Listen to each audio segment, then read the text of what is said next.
plano informativo. Mi nombre es Jorge Torres. Hoy tengo el gusto de tener aquí en el estudio a Ulises Ruiz. Él es exgobernador de Oaxaca. ¿Cómo estás, Ulises? Bien, Jorge, muchas gracias por el espacio. Y bueno, Ulises, muy contento. qué bueno. Vienes a San Luis Potosí, pues, a presentar un libro que se llama Por el Rescate de México. Ulises, pues, de primera instancia, coméntanos de qué se trata este libro, de Un Rescate por México. Es mi visión del país, mi visión de cómo poder rescatar a México. Es un libro crítico.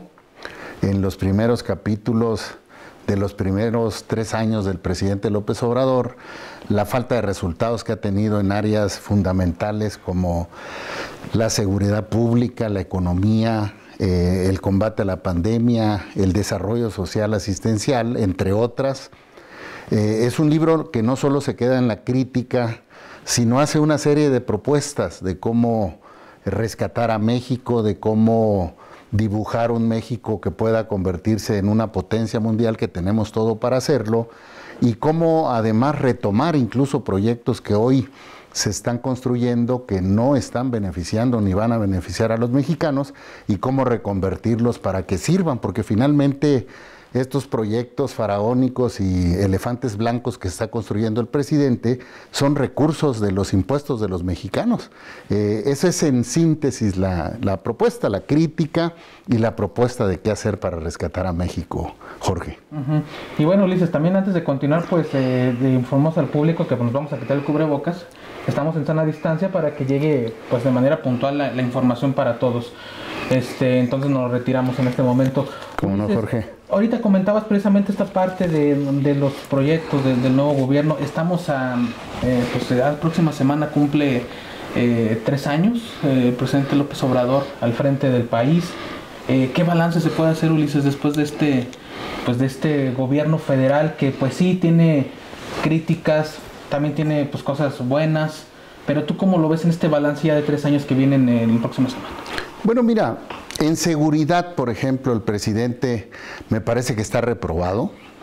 La política de abrazos, no balazos, la militarización del país, la creación de la Guardia Nacional, no han cumplido con lo que él se comprometió, que es darle paz y seguridad a los mexicanos. Al contrario, se ha incrementado la inseguridad, la violencia en el país. Se habla incluso de territorios tomados hasta en un 35%. Estados, por ejemplo, como Zacatecas, que está prácticamente tomado ahorita por la delincuencia organizada. Es un fracaso, pero además ya no tiene tiempo el presidente para cumplirle a los mexicanos en ese sentido. Tenemos el doble de inseguridad de la que tenía Peña Nieto como presidente y el triple de inseguridad de la que tenía Calderón en ese entonces. Y todo apunta que va a seguir creciendo la inseguridad. Se habla por primera vez de narcopolíticos, narcogobiernos, participación de la delincuencia organizada en elecciones constitucionales.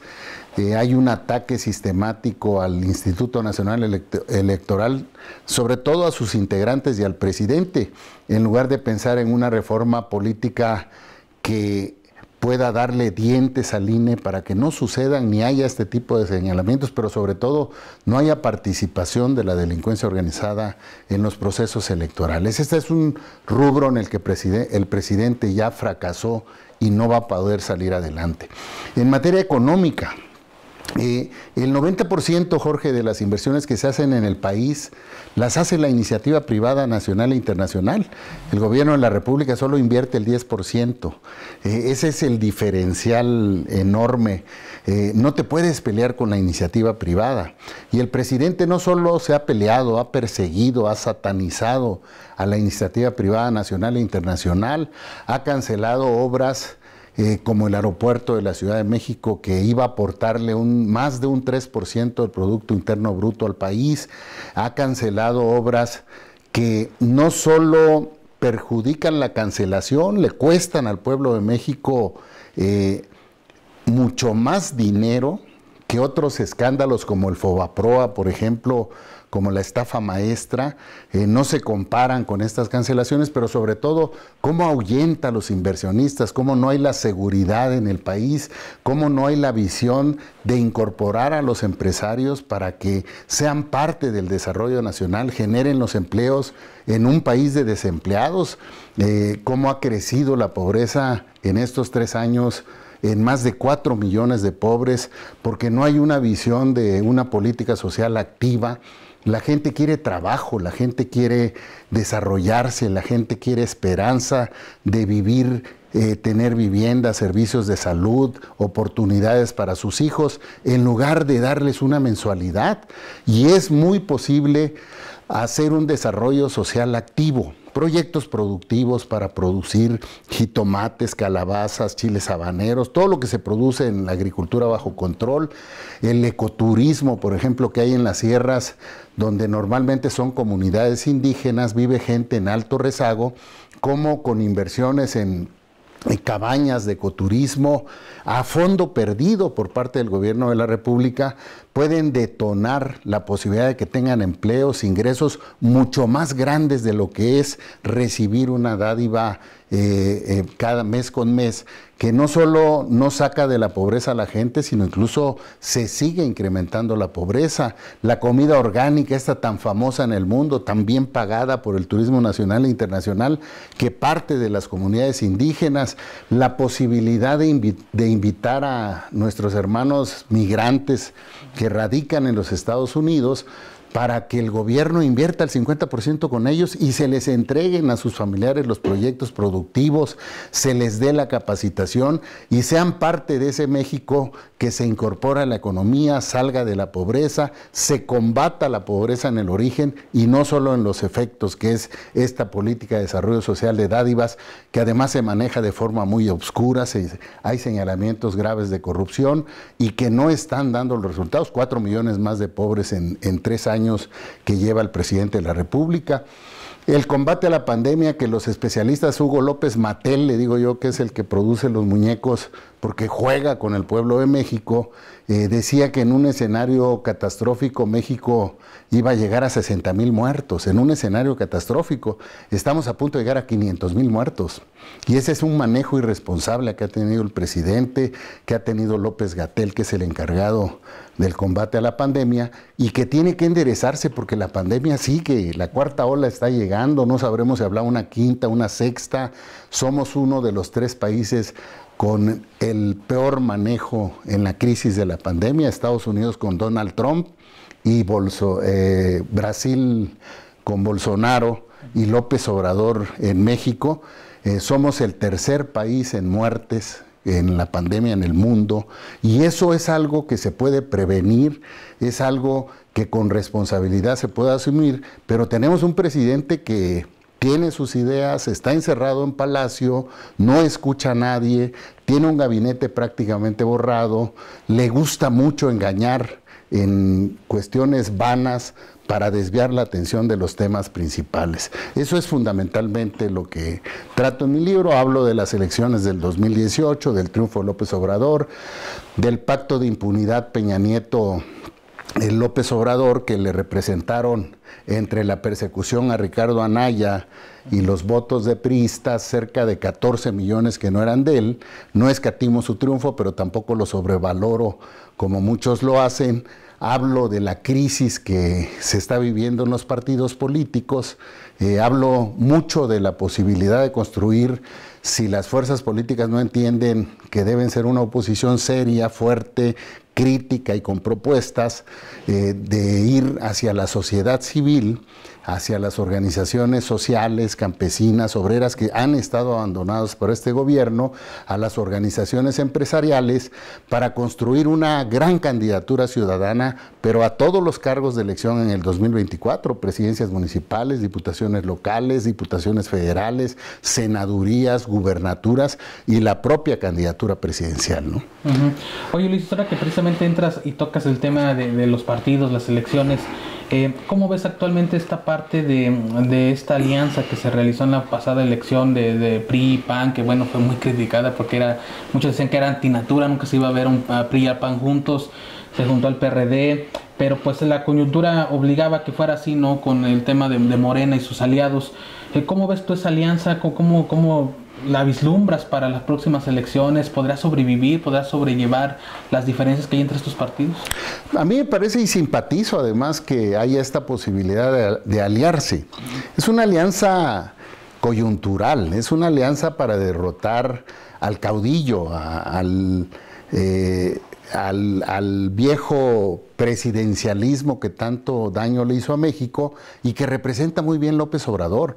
López Obrador está formado en el PRI del siglo pasado, ese PRI que ya habíamos superado, ese PRI que ya respetaba las expresiones regionales, que vuelve a caer en los errores. Pues la reproducción de ese PRI ácido, de ese PRI negativo, de ese PRI centralista, de ese caudillismo, populismo, es López Obrador. Y si para eso hay que reunir, hacer un frente nacional, yo no me quedaría solo en el PAN, en el PRD y en el PRI. Habrá que tratar de incorporar a Movimiento Ciudadano, pero sobre todo habrá que incorporar a la sociedad, a los empresarios, obreros, campesinos, organizaciones sociales, que son más que los militantes de los partidos políticos. Y si los partidos políticos no entienden que tienen que cambiar, que tienen que ser oposición, están muy cooptados algunos, los dirigentes del PRI, un grupo de delincuentes que está apoderado de la dirigencia del PRI, que tienen miedo incluso de ir a la cárcel, tienen señalamientos muy claros y que hacen que estén sometidos al presidente López Obrador, un PAN también que no alcanza a definirse con un marco que se reelige en la dirigencia producto de una ruptura.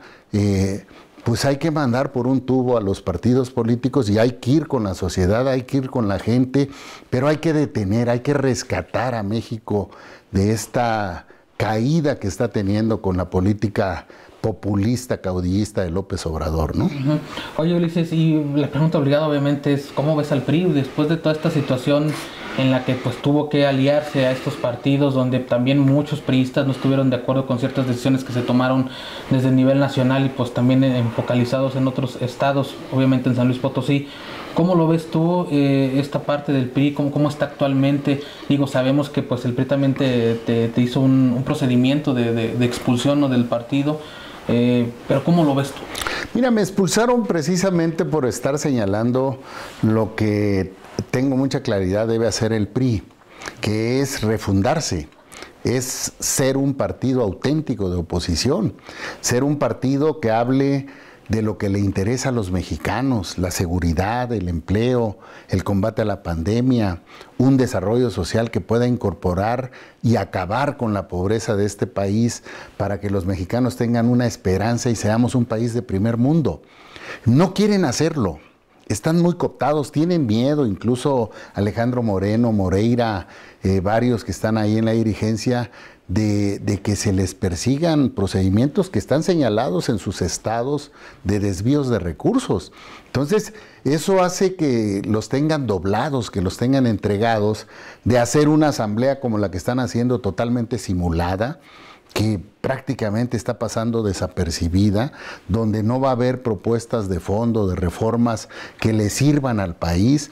El país necesita, y no solo hablo del PRI, de una oposición seria para que genere los equilibrios con un presidente centralista, caudillista, populista, que además prácticamente hace y deshace, que no escucha a nadie, un gabinete que no existe en el país, y ante este centralismo y presidencialismo tenemos una oposición muy mermada. Si el PRI no hace los cambios y no importa el proceso tramposo de expulsión que me hicieron, ¿sí?, va a seguir perdiendo y tiene el riesgo de desaparecer del escenario político nacional o de convertirse en un partido bisagra que está a punto de hacerlo. Prácticamente los dirigentes del PRI se pelean y están voraces por las plurinominales, no hay una presencia real. Yo hablo con mucho más priistas que Alejandro Moreno, recorro mucho más el país que Alejandro Moreno y toco temas fundamentales para México, porque lo que más me importa es el país. A mí no me interesan mucho los asuntos del PRI. Yo ya señalé, ya lo hice, hicieron el procedimiento tramposo. No me preocupa mucho. A mí me parece que la ruta al 2024 es con la sociedad, es con las organizaciones empresariales, obreras, campesinas, sociales, que son mucho más y que no están de acuerdo en cómo se está gobernando al país, con los que se puede hacer el cambio en el 2024, ¿no? Vencer al candidato que imponga López Obrador y poder diseñar una ruta para hacer de México una potencia mundial que tiene todo para hacerlo. Oye, Ulises, precisamente, ¿cuál será el papel que vas a jugar en este escenario? Se habla mucho de que también tu movimiento buscará ser un partido político. Coméntanos esa parte. Vamos a recorrerlo. Yo te quiero decir que yo simpatizo con un frente nacional de todas las fuerzas de oposición en el país. Pero repito, si los partidos no se ponen de acuerdo, vamos a empezar, y lo estamos caminando y lo estamos platicando. Llevo 8 capitales con San Luis Potosí. Voy a recorrer 500 municipios durante el 2022 y vamos a ir construyendo candidaturas ciudadanas, ayuntamientos, diputados locales, federales, senadores, gobernadores y la propia candidatura presidencial. Vamos a estar empujando mucho ese proyecto, esa propuesta. Vamos a estar invitando a muchos mexicanos y mexicanas. Si logramos el registro de esta gran candidatura, de esta serie de cargos de elección popular, tenemos derecho a prerrogativas y podemos no solo competir, sino ganar la presidencia de la República en el 2024. Entonces, me parece que el candidato de la oposición todavía no está. Me parece que el perfil es muy claro, debe ser una gente que tenga mucha claridad de lo que hay que hacer en el país y que tenga pantalones, que tenga mucha definición para enfrentar a un presidente que está acostumbrado a perseguir, a amenazar, a usar los órganos del Estado para perseguir a sus opositores, a los medios de comunicación, a quienes se dedican a la comunicación, a los empresarios, a quien no coincide con él. Quien no está con él está contra él y se dedica a perseguirlos, y me parece que eso hay que pararlo en el país, hay que rescatar a México y tenemos todo y mucha claridad para hacerlo, y en eso vamos a estar, Jorge. Muy bien, pues finalmente, Ulises, la invitación al público para que pues pueda darle una ojeada, leer, visualizar lo que estás analizando en este libro y pues que ya también lo adquieran, ¿no? Así es, vamos a presentarlo más tarde a las 11 de la mañana, me parece. Una de la tarde en el centro de la ciudad, en un hotel ahí, en un restaurante en el centro de la ciudad, pero lo pueden bajar de forma gratuita, ulisesruiz.com, y aparece la página y ahí se baja el libro de forma gratuita. Yo los invito a que lo lean. Es un libro para mexicanos y mexicanas, es un libro también para los gobernantes. Si ellos lo leen, pueden enderezar varias cosas que señalamos. Lo veo difícil, porque el presidente pues está encerrado en el Palacio Nacional, vive su realidad, sus datos, que no son los datos del país. Pero bueno, es un libro muy dinámico, muy de los temas de actualidad, y me parece que es el momento de empezar el rescate de México rumbo al 2024. Perfecto, pues ahí está la información. Ulises Ruiz, te agradecemos mucho la atención en este día, y pues ahí está la invitación hecha, ahí está el análisis que ofreces en este libro, y pues vamos a ver cómo nos va en el 2024. Gracias, Jorge, gracias, muy amables. Saludo a todo el pueblo de San Luis Potosí. Perfecto, y nosotros continuamos con más en Plano Informativo.